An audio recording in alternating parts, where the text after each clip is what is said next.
Aduh, aku lagi baca artikel tentang bullying. Serem juga ya ternyata. Dampaknya nggak cuma fisik.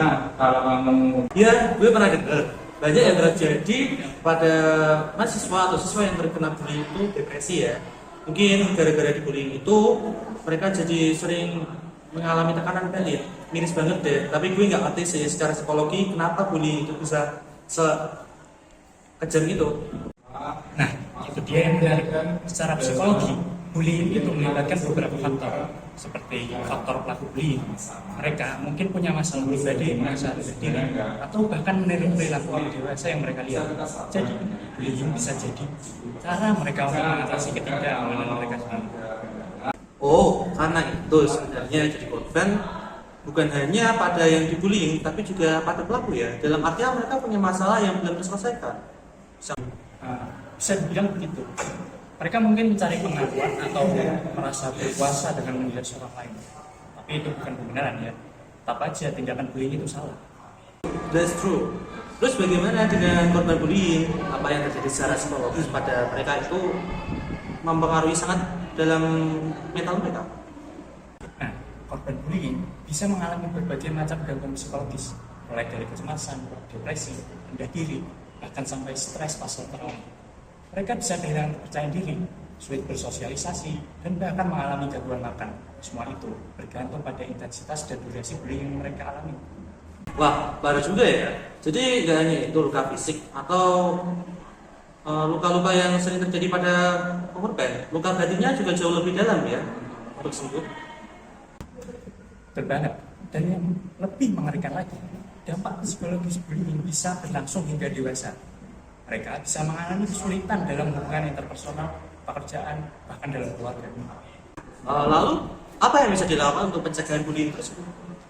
Banyak hal yang bisa dilakukan, mulai dari edukasi sejak dini tentang empati dan rasa hormat, pengawasan yang ketat di sekolah dan lingkungan sekitar, sampai konseling bagi pelaku dan korban bullying. Kita juga harus berani melawan bullying dan melaporkan jika kita melihatnya terjadi.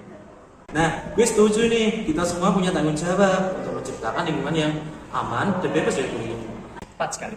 Kita harus berani bersuara dan saling mendukung.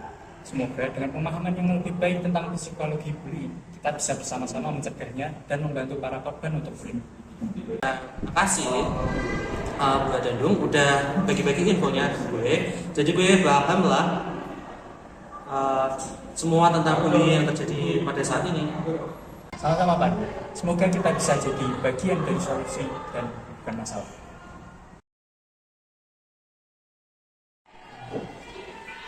Hey Pandu, I want to ask you some questions. So I'm learning Korean. What drew you to the language? Oh, I love Korean drama and Korean movie. Same here. Korean was a unique writing system like Hangul. That's true. I'm eager to learn more. I use Duolingo, talk to me in Korean, and watch Korean dramas. And it's for quick learning. Regular practice and speaking with native speaker is good to your practice. How about grammar and pronunciation?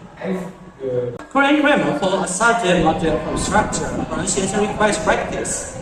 By the way, what's unique about Korean campus culture? Yeah, I read about the seniority system. Yeah, maybe in novel and K-drama, Sunbae is senior and Bube is junior. What's the difference between Sunbae and Bube? Sunbae guided us advice Bube, who show respect and follow instruction. How do you interact with Sunbae?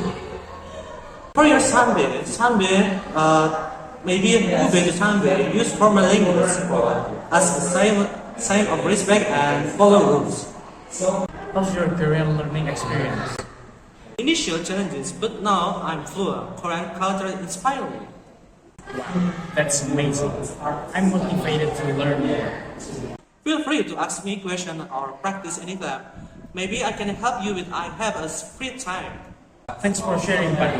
I learned a lot about Korean language and culture. Of course, you're welcome. Let's continue learning together.